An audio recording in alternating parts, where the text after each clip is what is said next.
ஓம் கஜானனம் பூதகணாதிசேவிதம் கவித்தஜம்பு பலஜாரபஜ்ஜிதம் உமாசுதம் சோக விநாசகாரணம் நமாமி விக்னேஸ்வர பாதபங்கஜம்.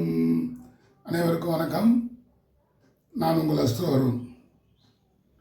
பொதுவாக பார்த்தீங்கன்னா, செவ்வாய் பகவானை கண்டு எல்லோரும் பயப்படுகிறோம். ஒரு ஜாதகத்தில் செவ்வாய் தோஷம் இருந்துச்சுன்னா, அச்சச்சோ அவ்வளவுதான், நம்ம குழந்தைக்கு கல்யாணம் நடக்காது, ஜோசியர் செவ்வாய் தோஷம்னு சொல்லிட்டார். செவ்வாய் தோஷம் இருப்பதால் நம்ம பொண்ணுக்கோ பையனுக்கோ திருமண காரியங்கள் தட்டி தட்டி போய்கிட்டே இருக்கு, எப்போ தான் முடியுமோ தெரியலேன்னு கோயிலாக போய் பரிகாரங்களை செய்து கொண்டே இருப்பார்கள். அப்படி பரிகாரங்களை செய்தும் திருமணம் தாமதப்பட்டுக்கிட்டே இருக்கும். ஆக இப்படியான செவ்வாய் அவர்களுடைய வாழ்க்கையில் செழிப்பை கொடுப்பாரா, சேதப்படுத்துவாரா அப்படிங்கிறது தான் இன்றைக்கு நாம் இந்த பதிவில் பார்க்க போகிறோம். அங்காரகன் ஜாதகத்தில் இருக்கும் நிலையை பொறுத்துத்தான் பலன்கள் மாறும். அங்காரகன் என்றால் செவ்வாய். செவ்வாய்க்கு அங்காரகன் செய் அப்படின்னு நிறைய பேர் இருக்கு. அந்த செவ்வாய் ஜாதகத்தில் பலம் பெற்ற நிலையில் சுபத்தன்மை பெற்று இருந்தால் பலன்கள் நல்ல நிலையில் இருக்கும். செவ்வாய் கிரகத்தை பார்த்து எல்லோருமே பயப்படுறோம். செவ்வாய் மங்களகாரகன். சுபமங்கல நிகழ்ச்சிகள் நடத்துவதற்கு செவ்வாய் தான் காரணம். செவ்வாய் நல்ல இடத்துல இருந்தால் நடக்க வேண்டிய சுப காரியங்கள் காலகாலத்தில் அந்தந்த வயசில் நடந்து முடிஞ்சிடும். செவ்வாய் அசுபத்தன்மை பெற்றுவிட்டால் காரியங்கள் தாமதமாகிக்கிட்டே போகும். ஒரு மீனலக்கணத்திற்கு 2-9 கூடிய செவ்வாய் மகரத்தில் போய் உச்சம் பெறுகிறார். அப்போ ஒரு கேந்திரத்திலேயோ திரிகோணத்திலேயோ அல்லது தசம கேந்திரத்தில் செவ்வாய் உச்சம் பெற்றால் ருச்சக யோகம், பஞ்சமகா புருஷ யோகத்தில் செவ்வாய் உச்சமடைந்தால் ருச்சக யோகம்னு சொல்லியிருக்காங்க. ஆக இந்த மீன லக்கணம் 11ஆம் இடம் மகரத்திலே நிச்சம் பெற்ற குருவுடன் சேர்ந்து செவ்வாய் உச்சம் பெறுகிறார். அப்போ ருச்சக யோகத்தை கொடுத்துடுறார். குரு மங்களகாரகன் செவ்வாயுடன் சேர்ந்து இருப்பதால் குருமங்கள யோகத்தையும் பெற்று விடுகிறார். சந்திரன் லக்னத்திற்கு 3ஆம் இடமான ரிஷபத்திலே உச்சம் பெறுகிறார். குரு அந்த இடத்தை பார்க்கும் பொழுது குருமங்கள யோகத்தை கொடுத்து விடுகிறார். செவ்வாய் சந்திரனின் வீட்டை பார்ப்பதால் சசிமங்கல யோகத்தையும் கொடுத்து விடுகிறார். செவ்வாய் தனது 4ஆம் பார்வையாக மேசத்தை சொந்த வீட்டையும் பார்க்கிறார். இப்படி அமையப்பட்ட ஜாதகத்திலே செவ்வாய் பகவான் இப்படியாக அமர்ந்திருந்தால் செழிப்பை கொடுத்து விடுவார் அப்படின்னே சொல்லிடலாம். மாறாக இதே மீனலக்கணம்னு வச்சுக்கோங்க. செவ்வாய் 5ஆம் இடத்துல நீச்சமாகிறார். 5ஆம் இட அதிபதி அவரும் விருச்சிகத்தில் போய் நீச்சமாகிறார். பரிவர்த்தனை யோகம் பெற்றாலும் நீச்சம் பெற்று விடுகிறார்கள். லக்னாதிபதி குருவோ 11ஆம் இடம் மகரத்திலே நீச்சம். அதாவது செவ்வாய் சேராவண்ணம் இருக்கும் பொழுது இப்படி அமைந்த ஜாதகர்கள் செவ்வாய் பகவான் சேதப்படுத்தி விடுவார், சேதத்தை அல்லவா கொடுத்து விடுவார். செவ்வாய் ராசிக்கோ லக்கணத்திற்கோ 2, 4, 7, 8 இருந்தால் செவ்வாய் தோஷம் என சொல்லப்படுகிறது. அதிலேயும் ஒரு சில விதிவிலக்குகள் உண்டு.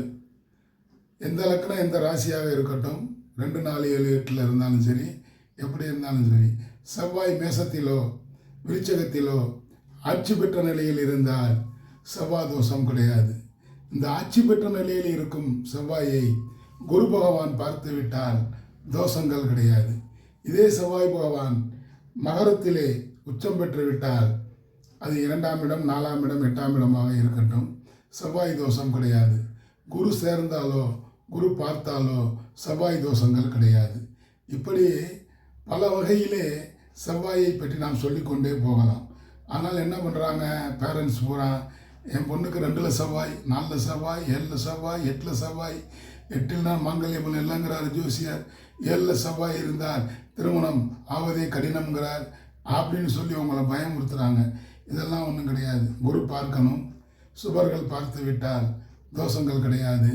விருச்சகம் மேசத்தில் இருந்தாலும் தோஷங்கள் கிடையாது.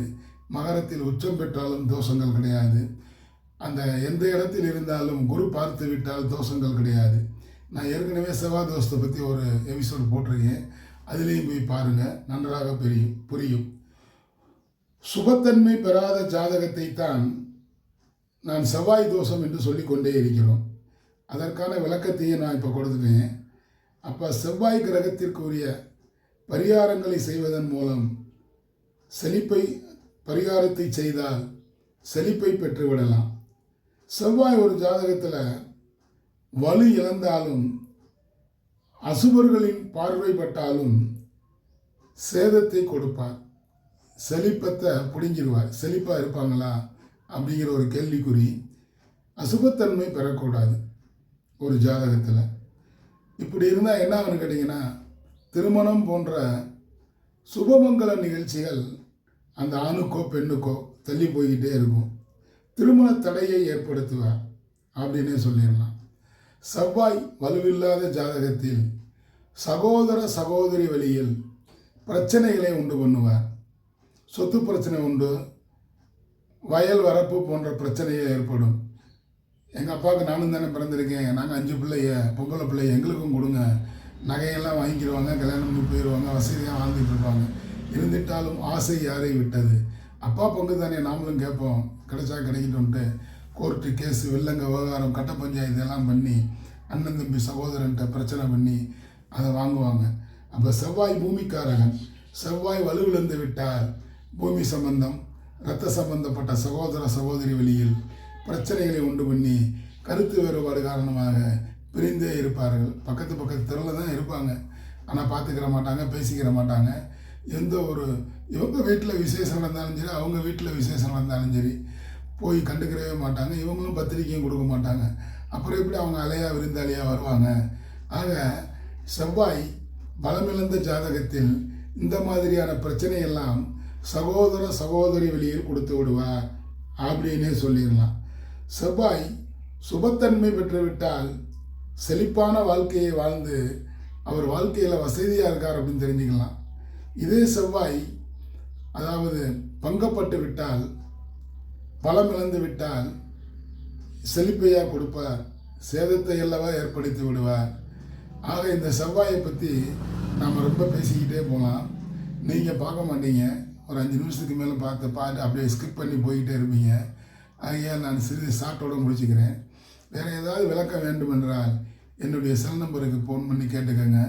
செவ்வாய் பகவான் என்ன, பொதுவான ஜாதக விவரங்கள் எல்லாத்தையும் நான் உங்களுக்கு பதிலளிக்க காத்திருக்கிறேன். ஆக செவ்வாய் பகவான் அதாவது சுபத்தன்மை பெற்றுவிட்டால் செழிப்பை கொடுப்பார், அசுபத்தன்மை பெற்றுவிட்டால் சேதத்தை அல்லவா ஏற்படுத்தி விடுவார் என்று சொல்லி இந்த பதிவு உங்களுக்கு பிடிச்சிருந்தா சப்ஸ்கிரைப் பண்ணுங்கள், லைக் பண்ணுங்கள், ஷேர் பண்ணுங்கள். இதுவரையில் பெல் ஐக்கானை அமுக்காமல் இருந்தால் பெல் ஐக்கானை ப்ரெஸ் பண்ணுங்கள். அப்படி பெல் ஐக்கானை ப்ரெஸ் பண்ணும் பொழுது நான் பதிவிடும் வீடியோக்கள் அடுத்தடுத்து உங்களை தானாக வந்தடையும் என கூறிக்கொண்டு இந்த நாள் இனிய நாளாக இருந்ததற்கு இறைவனுக்கு நன்றி கூறி நாளைய பொழுது நல்லதாக விடியட்டும் என கூறிக்கொண்டு உங்களிடமிருந்து விடைபெறுபவர் உங்கள் அஸ்தவரும். நன்றி, வணக்கம், வாழிய வளமுடன்.